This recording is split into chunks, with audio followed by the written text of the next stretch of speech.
Hello, everyone, and welcome to the Francis Vogel Story Strategist podcast. It's lovely to have you back. Today, I have a new friend, Dan Sherrard-Smith. And in case you are not watching this on YouTube, I just have to share with you that Dan has got the most extraordinary office, which his wife has designed for him. So perhaps you'd like to head over to YouTube just to catch the backdrop, which is beautiful. And I hope Dan will share with us all of the bits and bobs behind him and what the inspiration behind all the things is. Without any further ado, I'm going to ask Dan to introduce himself. He has quite the following, and I think it's all going to become clear as to why.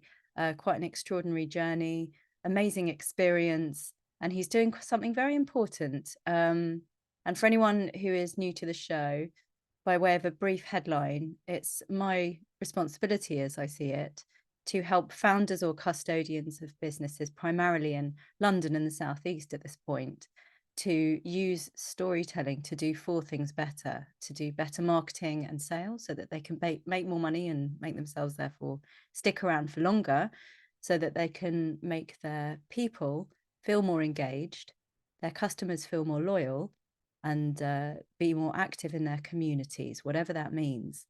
And so on this show, I have two different kinds of people. I have either people who help others with storytelling, or I have people who show what good looks like in the space. And they're either founders or custodians of businesses themselves, or they're people who can help founders and custodians of businesses to do better. And I should just say that I met Dan via my carbon literacy teacher. And as part of my training, I was introduced to Dan's organization and pointed to it as a beacon of inspiration, hope, and what good looks like. So I'm going to hand over to you, Dan, and I'd like you to tell us what you do, how it evolved, how you are, and what is next. Great. Francis, so good to be here, and thank you for an absolutely wonderful introduction. I really appreciate that. I really love what you're doing on this podcast. So in terms of me, so I'm the founder and CEO of Mothertree, and our mission is to make it really easy for values-led businesses and their employees to reduce carbon and save money, and we focus on pension banks and bills. Before this, I was on the founding team and look after my bills. So we had the best ever deal on Dragon's Den. We saved the British public £127 million in 3 years through switching households to better energy deals. And our goal at Mothertree is to get £1 billion into the green economy by 2025. Towards that, we have already represent £290 million on behalf of our clients. So we're just over a quarter of the way to that target. And we work with the likes of Go Cardless, Bloomsbury Publishing, but all sorts of businesses who want to make sure that their cash and their finances are doing good and are supporting their mission. I love it so much. And you, just so that people know, you're helping businesses and households now with Mothertree. Is that right? Absolutely, yeah. So on the website, mymothertree.com, there's lots of free resources for households and citizens. And then we work sort of one-to-one in a more of a deeper way, more of a kind of consultancy way with businesses. Okay, so tell us a bit about the business model. How did it evolve, and how are you helping people now? Yeah, so the evolution in terms of how that came about. So I was working at Look After My Bills, and my wife was pregnant. This is about 4 years ago. And it just really made me question what the world is going to be like in 2055 when my son is in his 30s and when he's a similar age to me. And it's devastating. And it just really made me want to say to him, you know, when he grows up, and look him in the eye and said I did all I could with the skills that I had, and I quit Look After My Bills. It became a very comfortable job at that point. And I started researching what has become Mothertree. So I talked to all sorts of people, founders, CEOs, sustainability professionals, mums and dads, and people in their 20s just starting their careers, just to get a sense of how they feel about the climate crisis and what they're doing, what they're not doing. And then I ran something called the Climate Challenge, which my wife came up with. This is about 3 years ago. And it was 30 tasks over 30 days for groups of 8 people. So enough to share a pizza, ideally a vegan pizza. And we just took on all sorts of tasks. We went vegan for the day. We got rid of our single-use plastic. We looked at our carbon footprint, lots of the kind of standard things that you hear citizens can do. And two of the tasks really stood out. So the first was where our banks are investing, and the second is where our pensions are invested, for me included. So the first time I went through this climate challenge, this was new for me. And 2% of my pension was in BP and Shell, 1% was in British American Tobacco, 1% was in weapons, there was money in gambling. These things that I'd never choose to invest in, and yet every month some of my cash had been going there.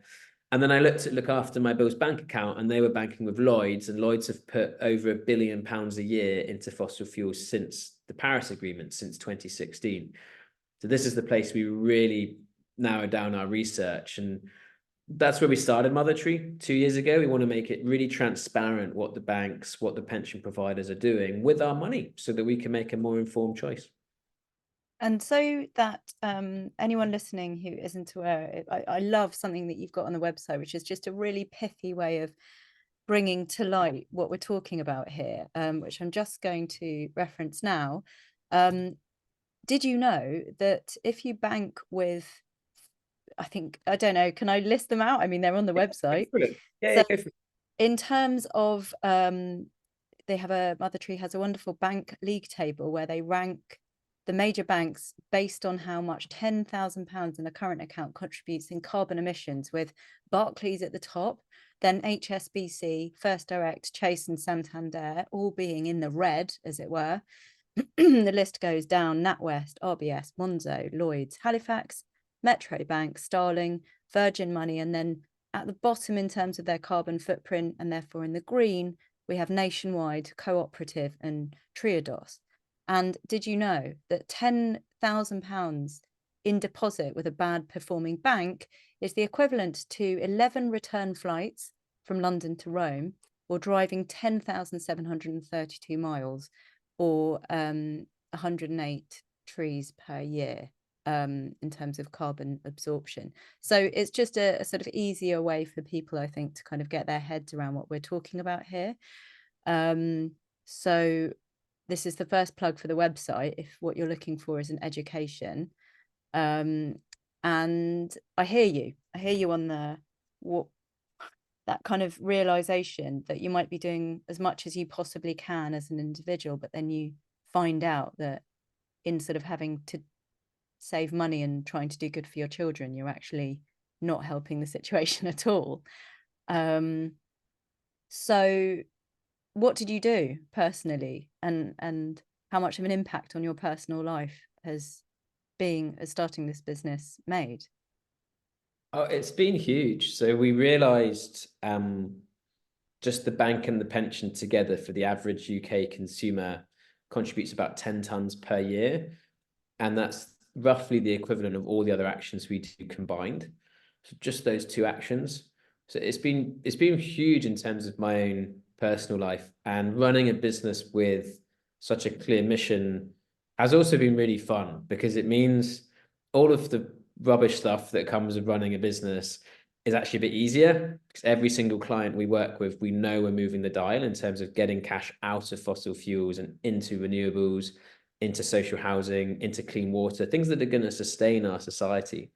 So it's been, I love this journey. It's not without its challenges. It's been a tough 2 years, but it's also been a really rewarding and fun 2 years for the people that I get to work with and work alongside. And then the transformations that we're seeing are really, it's very special to be part of.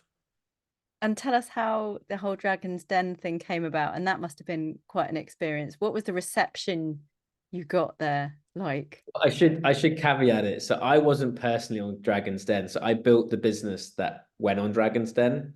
So I joined Look After My Bills July 2017, and I built that entire business for 6 months. And then the founders of their original business, which was called This Is the Big Deal, or The Big Deal for short, flipped their business into Look After My Bills. It's about 4 employees. And so then we were kind of all collectively Look After My Bills. And then the 2 original founders went on Dragon's Den. But the 3 of us were the founding team of that. And I was kind of a shareholder as well.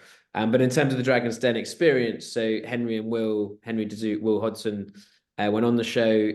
They smashed it out of the park. They had All 5 dragons offered 3 times each for the business. And we eventually got Jenny Campbell and Ted Slavani, who are wonderful dragons for us. They were very, very supportive in terms of what we were doing. So yeah, it was an incredible experience, but also from a customer acquisition perspective, we had about 10,000 customers at that point. And overnight, after it got shown on the Sunday, we went to 50,000 customers. It was just this crazy boom. And we spent about the next 6 months just trying to catch up. We weren't expecting that kind of reception.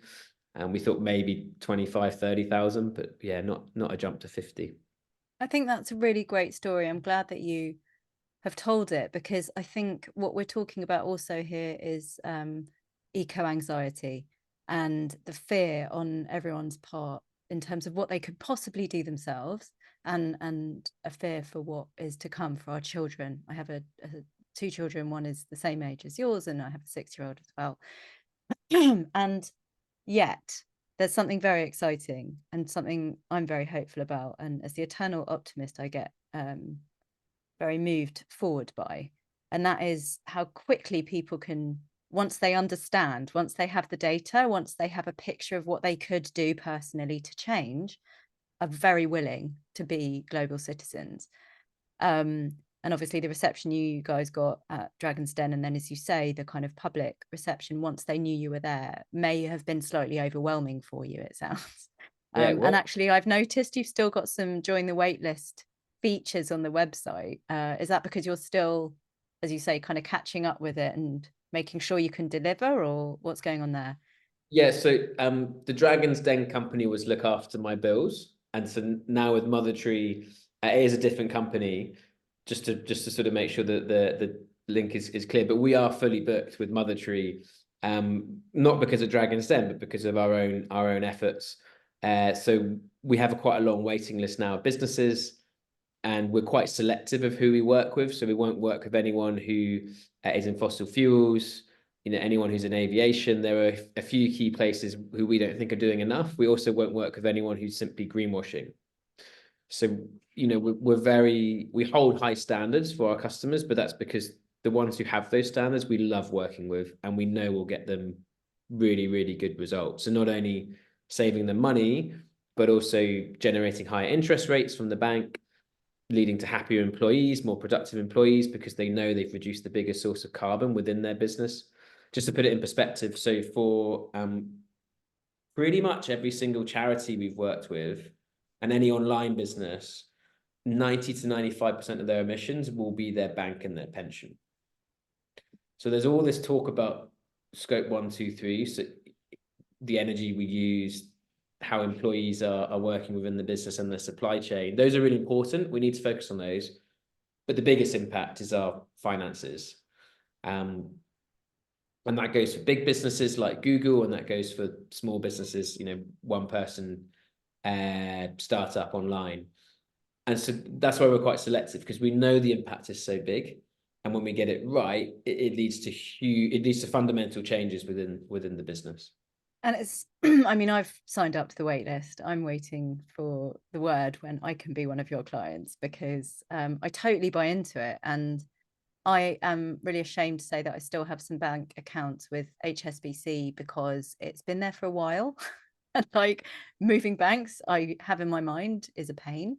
My business banking is with Monzo and Cash Plus, who are not on your list. They also don't have an Apple Pay facility, which really annoys me. And so I definitely need some hand holding and support as an individual and as an entrepreneur to kind of, albeit in a modest way, make sure I'm making some impact, or not making an impact, as the case may be. But just talking about some of the bigger businesses that are probably more your ideal client. Nevertheless, you have even though you have a really robust filtering process, it sounds like, you are still fully booked, meaning I'm pleased to say that, enough good ideal clients for you are kind of waiting for you to be able to work with them. Is that because you work with them for a while? Could you talk more for people about kind of what the experience of being one of your clients feels like? Yeah, absolutely. So we talk about it in terms of our model, which we call MPS, which stands for measure, prioritize, and switch. So first up, we'd measure where the business currently is. And we're looking at key factors, which include what are the business requirements? So, what are the requirements for the bank? You mentioned Apple Pay. Well, that would be a key requirement for you to be able to bank in the way that you want to for your business. It might be around risk and the risk appetite for the business. It might be about returns. The second thing we look at is financial performance. So how is the business currently performing? Are they getting any interest rate, as an example? Is the pension performing? That kind of thing. The third is carbon emissions. So we get the baseline of carbon emissions. And then the fourth is around values. And I've been on a journey for this, but I started Mother Tree thinking this is a carbon emissions reduction problem. And the truth is we could solve our carbon emissions and we will still be in the mess we're in because we haven't solved the biodiversity issue or the gender pay gap or the poverty issue. And all of these things compound. And until we can get the money and the structures to these places, we'll continue to be in this mess. So we also look at 11 other key values: biodiversity, addressing poverty, reducing the gender pay gap. They're aligned to the UN sustainability goals. So we figure out where the business currently is. That's measure. Then we prioritize based on what the business wants to achieve. Are there providers out there that can fit their criteria? And we're completely independent. We don't take any commission. So, is there a provider out there that's going to match the business requirements, it's going to reduce the carbon, and that's going to bring the business more money, higher interest rate, as an example? And then once the business is happy with the plan, we get to work switching. So often we switch on their behalf. We do the paperwork. Sometimes they prefer us to project manage it, and it's more about accountability. But ultimately, we make sure the switch goes smoothly. We've got personal contacts with all of the major green banks and a lot of the smaller ones as well. There's about 50 banks in the UK. And provided they don't invest in fossil fuels, we will consider them. And so we're able personally to go to these banks and also prepare them for these customers to say that this customer has these X criteria, Apple Pay being one. Can you fulfill this in the way that the customer needs so that the bank's prepared? It's easier for them. It's less onboarding for them, so it's better. And we can negotiate an interest rate as well, because we represent £290 million on behalf of our clients. We can negotiate with banks and other providers in insurance, as an example, energy, for better deals for our clients. Oh, I love it so much. It sounds like just the best version, the best of all that you want as somebody who wants to do better in the world, like a kind of Coots or a C. Hoare & Co. of sustainable financial management, where you've got a kind of person really looking out for you as an individual or as an entrepreneur, time poor entrepreneur. And there were two main things that really attracted me to your business, in terms of the points of reference and comparable values in relation to my own. And they are saving money and long-term relationships. So similarly to what you do, I have seen a lot of people spending money in silo on the 4 different areas that I'm trying to support people with: making money, making people who work for you stay longer, frankly, because they're happier, having your customers stick around and also cheerlead for you because they feel loyal to the cause, and then being able to give back to the world. And people spend money in silo on each of those, which doesn't make any sense, because doing things in silo doesn't make any sense. But also you end up spending, by my kind of finger in the air calculations, up to 4 times as much as if you had one person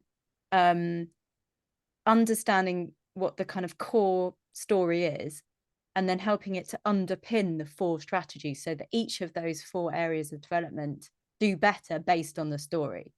So that was the first thing, is how can you kill 4 birds with one stone? And I'm trying to find a phrase that's less offensive than killing birds with stones. So if you've got any suggestions, because and I come up against this quite a lot, but there must be something better for people like you and me.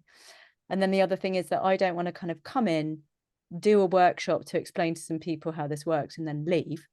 I'd rather be a kind of fairy godmother, non-exec director, fractional executive, whichever way you want to look at it, and stick around for the long run. Because as you're saying, more comes out of the woodwork the more you get into it. And to kind of come in, do some stuff and then leave is arguably irresponsible, because what you're actually leaving people with is a sort of even more of a sense of overwhelm. Yeah. As Einstein said, the more you know you don't know. And looping back to the eco-anxiety thing, that's not really in the business of what we're trying to achieve, is it? Yeah, exactly. I think that's such an important point, that taking responsibility and accountability for sticking around. Because Yeah. half the battle is those conversations with, typically for us, it's with the board members, or with that kind of senior finance director who's been with Barclays for 20 years and just refuses to sort of trust any other brand. And actually what we do is we sit down with that person and we go through their fears and what's important to them when it comes to that bank or that energy provider or whatever it may be. So we really take time to understand the business, then the people within it, which makes changing it a little bit easier. Doesn't mean it's easy, but it means at least the key people are on board, and their fears are being managed. Those issues are being managed through and taken seriously in a way that perhaps they haven't been heard before. I love that as well. One of the things that I really don't like about the kind of, so I've been in marketing for 20 years and over 20 years, and greenwashing therefore has been on my radar for quite a while, and I've been in the business of researching corporate responsibility for about the same amount of time. And yeah, it's my duty, I think, as a marketing person, to kind of help people tell a good story, spot when things aren't quite right. And yeah, I just think it is the shadow side, as I say, of stories, which is sometimes the thing that really needs to be cared for. Otherwise, people are at risk of the toxic side of storytelling, which is just to come up with something really positive, both externally and within yourself, and then just run away with it without being able to kind of take a breath and look at what might be going on underneath. And the difficulties in terms of personalities involved, for example. There's quite a lot to dance around, isn't there, with all of this? It's not Yeah, just a science. it really isn't. Yeah. Well, it sounds amazing what you do. Well, snap. So let's talk about that then, the personalities. What's the biggest challenge in terms of the work? Is it, I don't want to put words in your mouth, but is it about moving people who've been stuck in a certain way of being for some time? So arguably the biggest challenge is influencing the key decision maker or key decision makers. And I suspect this is the case for most businesses trying to work in the B2B model. But often we sort of, our entry point is through the sustainability person who's someone who's really passionate about sustainability, and the person who ultimately makes the decision sometimes, not always, but sometimes doesn't see the climate crisis at perhaps the priority level that they should, and so are not willing to take the changes. And so that kind of is so important, to have that discussion and make sure that they're heard and understood. What are their priorities? Is it more customers? Is it more savings into the business? All the things that you support often are the major priorities. And then it's about, working through with them how Mother Tree can be part of succeeding to their priorities. So often it is kind of influencing others. The other reasons to hold back, one is it just takes time. It takes about 40 hours to do any one of these switches to the right level that a company needs to do it. And by that, I mean, understanding what are the business requirements, but also what are the risks of greenwashing. We've seen big organizations last year, big universities, move from Barclays to Lloyd's. It's good. That's a reduction in carbon, but their students were saying no investment in fossil fuels. Lloyd's continued to invest in fossil fuels. So it didn't solve the problem. So they didn't do enough of the research. It takes about 40 hours. That's a lot of time to dedicate. There's also a fear of, what if a process goes wrong? What if we're unable to pay our employees? What if direct debits can't come in and we're unable to get paid? Those are legitimate business fears. And if a switch is conducted in an irresponsible way, if a switch goes wrong, then those are genuine risks. Those become genuine issues. So those are two really big reasons that businesses don't take this on. The third is about savings. So often it's actually really hard for a business to access the best savings in the market. Well, that's why we exist. We negotiate with banks and providers to make sure that they do get those great savings. And then the final one that we see all the time is it's just not a priority. And, you know, we live busy lives, we have busy work lives, plus, you know, family lives. I've got a 3-year-old like you, and try and keep a semblance of a social life, which seems near impossible at times. Plus all the stuff we have to do with our business just to keep it afloat and to keep it growing. So looking at banks, looking at pensions, looking at insurance, it just doesn't get near the top of the list. And so, you know, often it's just a case of it just doesn't get done. So those are the main things we see that hold people back. Mm-hmm. And yet, so much money can be saved if you do it. So many more people can be happier. I think one of the things that is often the case is that you think you're doing your employees and your customers a favor by prioritizing other things. But if you can get the non-toxic, non-greenwashing story of how you're doing good right, that can really inform growth. Have you got any sort of success stories? I think there's a couple on your website, aren't there? But is there anything that you would pick out as being something you're really proud of in terms of what we're talking about? Yeah, we've got loads of success stories. So there's one we worked with an amazing architecture firm called Church Lucas. They have 12 employees, and they went through our process. We unlocked about £60,000 in savings for them last year, and we'll reduce about 250 tons of carbon for them, which is the equivalent of, got to try and get my maths right, about 22,000 trees, the carbon absorbed by 22,000 trees per year. So just that one change. And it's like once they changed it, it was done. They never have to think about it again. And yet they've unlocked all of that value. Another one which I really love is with a business called Climate Change Coaches, run by an amazing founder called Charlie Cox. And her business is all about how you manage the eco-anxiety. How do you change that that eco-anxiety into a sense of positive action? I think it's a magnificent business. And we reduced their carbon footprint by about 90%. And then we filmed with a BBC producer the impact of that with the employees, what it meant in tangible terms, not just carbon, you know, what it meant in real life terms. And beyond, you know, beyond carbon, it was also biodiversity, it was addressing poverty. You know, where's this money actually going and what's the good that it's now doing? And you could see when we showed that film, the light go on in people's eyes. And even now, kind of 8 months on from that change, we still get employees from that business emailing me and talking about it. I think, you know, it's one of those changes that when we get the messaging right, just like you say, that to get the story right, it leads to so many other positive impacts, you know, not only a massive carbon reduction and a big monetary saving. And yeah, I mean, I describe it as sitting on you know, mine of a gold dust that you don't know you've got.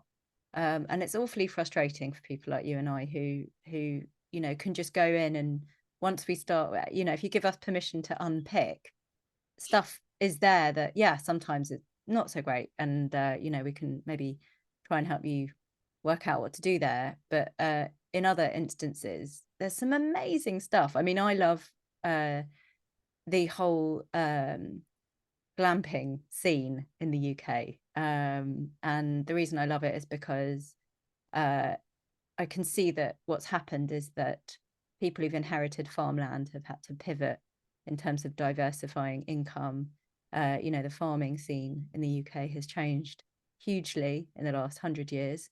And we've gone from digging for victory, as it was called after the war, to realizing that kind of turning everything into like stripped down arable land hasn't been amazing for the environment. And so people are kind of, yeah, looking at rewilding and having to change their income streams in the face of a different appetite for farm products, and, you know, in terms of how much things cost. But what's evolving therefore are these wonderful, very creative, magical places for people to come together, to get away from it all. Ecotourism is such a great thing if you can have a wonderful break and not leave the country quite so much. And I think these people are sitting on these wonderful stories of how their farm evolved, and you know, who their ancestors were that kind of were there in the first place. And a lot of people are maybe quite ashamed that, you know, they're in this position of privilege, But there's a lovely way of being able to turn things around and say, yeah, here we are, aren't we lucky? But this is what we're doing with this now. It's a bit like being a custodian of a business that might have banked in a way for 100 years, or even 5 years. How do you encourage people to kind of talk about changing? Are you supporting them in that effort to have to kind of be like, okay, everyone, we're massively turning the ship around, and here's why? Do you kind of find yourself getting involved in that? Not at that level. So what we do is we run webinars every 2 weeks to lift the lid on what our pensions and our banks are doing. And it's big in terms of the impacts, and we can unpack those. And then after those webinars, often we get people saying, like, it's great, can we now go and talk to the business about it? So then we'll work one-on-one with them to arm them with the things that they need to then start to influence the finance director or the CEO, whoever holds the purse strings. And often that's about understanding, okay, what's important to the CEO? Is it their, is it getting savings into the business? Is it growth and getting more customers? And so then linking our actions to that.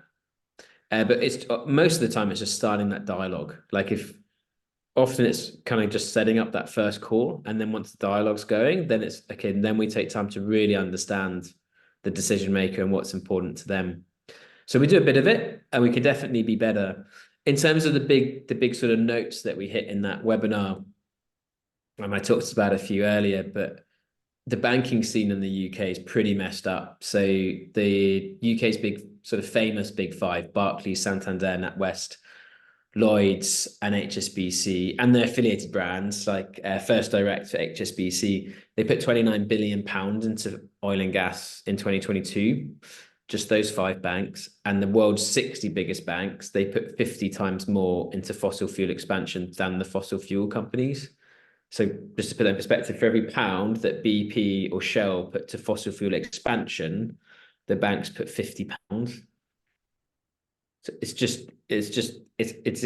crazy that we say, okay, we're not going to use fossil fuel products, but we're still going to bank with Barclays or HSBC. And I'm sitting here going, how is that effing legal?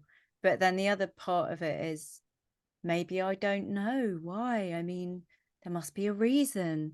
Maybe I'm being really naive. And why on earth would, and I'm really sorry to say this, but why on earth would mainly men behave in this way and swing their proverbials around? It must be that they know better. It must be that they understand that you can't just cut off fossil fuels. We haven't got enough of a resource to underpin the country's appetite for energy if we are just to kind of throw eggs at the bank and stop investing in the way that we are. So I'm just going to keep quiet over here. I'm not going to get involved. I'll carry on and invest in them because they must know what they're doing. And this is the kind of undertone of the unaware, isn't it? Yeah, I hear this a lot, and there's a few things to unpack. So one is, it is mainly men. 4 of the 5 chair people of those banks are white men. One is a Spanish lady. So like, let's come back to the chairs and how we influence them. We hear this argument a lot. Fossil fuels underpins our economy. We can't move off it quickly. I think this is BS. I don't know if I can swear on this podcast. You can fucking swear all you like. Right, I think this is bullshit. We know we have the renewable energy solutions in place. Wind, solar, nuclear has to be part of that. Battery technology is getting better. We need to get the funding there to scale it up to then be cheaper than fossil fuels. The really cool thing is, once we do that, we'll have UK produced energy within UK borders, saying the same thing. That means the cost will be lower because we're not having to import it. The issue with the fossil fuel piece is these banks have long-term investments in fossil fuels. What they've done is they've said, okay, we're going to provide you a bond or a strip of credit over 5, 10, 15 years. So they're almost having to bolster it to keep the fossil fuels going. We have all the technology we need. We just need to get the finances to the right places and tip fossil fuels into the sea as quickly as we can, not into the sea. Not literally, just to make that quite clear to people. quickly as we can. And we can do that in a big way by where our money is going in terms of banks and pensions. In terms of the chairman piece, chair Could people. I just interject at that point and Yeah, say it's actually great, isn't it? Because there are now, I'd say in the last few months, some really lovely stories about how much cheaper non-fossil fuel energy is, right? So it's coming and people are seeing it. It's not, you're not talking bullshit. You know, this is true. There's stories, there's facts, there's evidence, isn't it? exactly. There's a street in London led by two artists who put their solar panels on their whole street, became an official factory, and they get cheaper bills year round, even though it's solar. So they're saving money year round. So it's Wow. possible. And also the greener banks are giving more interest rate than the fossil fuel investing banks. So you get more money by keeping your bank in a better bank, as it were, for the environment. I heard a really lovely, there's a really lovely thing I'm going to butcher now in trying to quote, but it's the beginning of a film which I posted yesterday on LinkedIn, which is going to be screened in London soon. And I can't remember the name of it, but I'll put it in the show notes. And it's something like this: accidentally, human beings have made an absolute mess of everything. Think about how impactful we could be if we intentionally tried to change the situation, right? The What a brilliant. speed, the speed at which we can make change. Yeah, and I love Yeah. your optimism there. And I think that's the two sides of the human psyche, of the human story, is we can be quite we are quite a destructive species, but we can be an amazing steward of this place and a really conscious one. And there's peoples across the world, societies that have been around for tens of thousands of years that have done that. They've lived in harmony with their environment. So we can do this. And you're right, the speed can happen, and the finance is one of the ways to make sure we go at that pace. Um, Yeah, yeah. I interrupted you. Do you remember what you were going to say before I really interrupted? Yeah, the chairperson Oh, bit. yes, of course. For The that. elephant in the room. Yeah, so for Barclays, the chairman is a chap called Nigel Higgins, and ultimately he's responsible for Barclays' 2050 net zero plan. But he'll be 97 when that plan happens. It's not his problem. He'll he'll either be long gone or enjoying his retirement somewhere. Mm. It won't be on Nigel Higgins to deliver that plan. And so we have to start speaking his language now to get him to wake up. And the way we do that is by moving money and customers out of his bank. And if we can do that, if we can tell him why, make sure the door hits him on the way out, maybe we've got a chance for Nigel and the other chairman and chairwoman to actually say, we've had enough of this and we're going to take genuine leadership and get out of fossil fuels today. And that would be a massive game changer. It would put Mother Tree out of business, but I'd be happy to be out of business at that point. Why is nobody being brave? And why none of the big five being brave, do you think, and just going, we're going to be the first? Well, partly it's pack mentality, like Mm-hmm. they wait for others to move. Partly it's they have these long-term investments in fossil fuels, so they'll tell you it's complex. But is it legally binding, those long-term arrangements? I think it's dependent on the arrangement, but you could say, okay, well, we're going to, if it's legally binding, we'll just make no new investment and stop any existing investment that's not legally binding. And what's the drip down? Let's just give people a really good sense of what this is, because so much about this is white middle class person syndrome, or rather not syndrome, but privilege, in that, yes, okay, fine, we all understand the banks, thank you very much. But it's all the people involved along the chain, the pecking order. So you're talking about LTAs in terms of investments in fossil fuels, and then who's on the market floor actually making these deals, who's being affected, how many people, essentially everyone, right? Because so many people are involved in this industry. What's the fear? Well, and it impacts all of us. These investments mean more fossil fuels being pulled out of the ground and burned, which impacts all of us. That's our entire environment going to shit. But what I mean is, like, if you're going to pull the plug on the long-term agreements with fossil fuel companies, which is what we want, firstly it's the staff and the people who are in the fossil fuel Oh, I see. companies. Who's impacted and therefore not wanting to change? 100%, exactly. And Yeah. also you've got the traders who are doing deals further down the the line of things, right? There's quite a lot Yeah, of people involved. and there is a lot of people, and I get the fears there. What if my job disappears? But the truth is, through every single decade, we've lost 10 million jobs that are no longer relevant to society, and we've added 10 million jobs that become relevant. And the same will happen with green investment.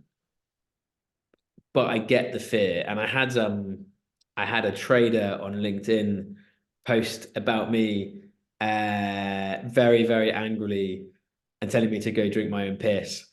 Of And course I he get, did. I'm you going to know, say he because I'm making an assumption there. I May was well a, have it. yeah, it was a white male. And I get the anger, I get the fear, but I also think, imagine if we had an abundance mindset, and Mhm. imagine if we cared genuinely for the world. He could still do a trading job if that's what he loves, but he could trade in things that are actually going to be good for this planet and hopefully move us towards a circular economy, a degrowth economy. They'll still be trading. We just won't have the crazy profits that these Right. businesses are currently getting. And you So know that's what? I think this is a really important point that you and I need to make, is that there's no judgment, and we need to be snobby, we need to be inclusive and understand that there's lots of different kinds of people in this world with a lot of different fears and a lot of different motivations to us, and that we as white middle class people have a luxury of time, space and distance away from something enough that we can kind of process it, and not everyone has that. I mean, we're at a point now, we are April 2024, and Trump is quite possibly going to run for, if not become president. I mean, what the hell? There's people who are scared. There's no other way of explaining the situation. And they're going to be scared for many, many reasons. And it's no good us. So one of my things is, you can either throw eggs at the bank, and there's definitely reason why that needs to happen. But if everyone was throwing eggs at the bank, I'm not sure if ever, there would be enough big change made. Some of us on the inside, as it were, need to make change as well. And it needs to be a kind of collective effort and a collective sense of empathy, so that nobody feels that they're having the finger pointed to, because it's really nobody's fault, is it? Nobody's made an evil decision and sort of gone out of their way to invest in fossil fuels knowing, or am I being really, Dan, kind? it's definitely not. I think people don't make evil decisions. They make decisions, as you say, based on their own personal fears and expectations and desires. I would say we can absolutely point the finger at the chairperson, because So they are the buck literally stops with someone, you're happy to say. yeah, the buck stops with Nigel Higgins at Barclays. He's ultimately responsible for these plans. Hang And up, I Nigel. yeah, exactly. And the other four chair people. But I genuinely think if one of those banks decides to take actual leadership for this, they would they would position themselves as one of the greatest companies of this century. So I think at this point now, given that we've only got a few minutes left, these conversations always go far too fast. I'm going to invite you to get into the kind of personal zone here, because I think what you're talking about is how brave these people need to be. How does it feel to you to have done this, to have built this thing? We're sitting here right now in and amongst your oxygenating house plants, which we haven't really got onto. How are you feeling about having done this, and what do you want out of this now? You've got this waiting list. Are you overwhelmed because you just can't make this happen at the speed that you would like, or where are we at with your mental state around this at the I moment? um I went through a deep state of, I guess you'd call it eco anxiety, eco depression towards the end of my time at Look After My Bills and when my wife was first pregnant, because it really made me look at what the world is becoming. And I was actually writing a novel about what the world's going to be like in 2050. And I realized, looking at all the data, actually, it's more like 2035. or 2030. Like the timeline is way shorter than we hear from the media. And I didn't know what to do about it for some months. And then that's why I just started talking to people, started doing the climate challenge. And that led me somewhere. And it led me, where's the biggest impact that I can have as an individual and help others to have.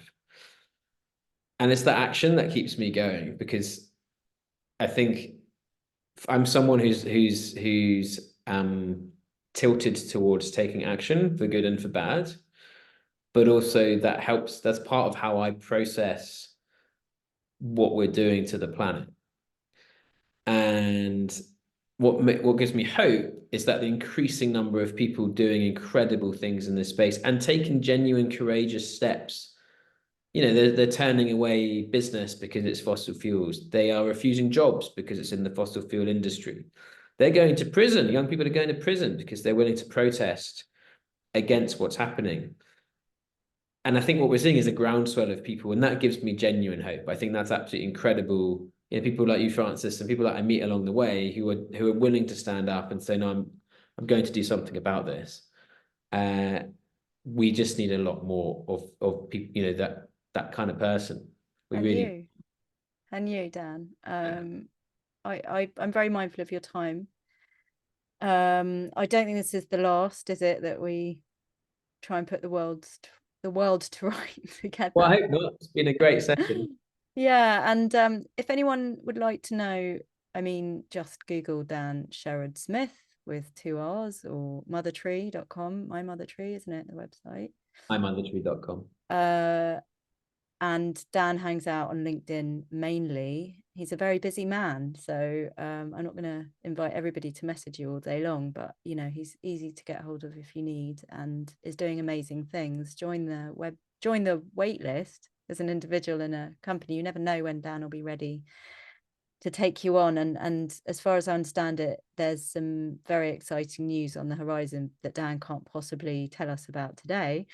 But they're definitely one to watch, the company and Dan himself. So I just want to thank you on behalf of your fellow change makers for everything that you're doing, for saving us money, for making us happier, and for doing good in the world. And thanks everyone so much for listening. Dan, have you got any final reflections or thoughts based on this conversation that have come up?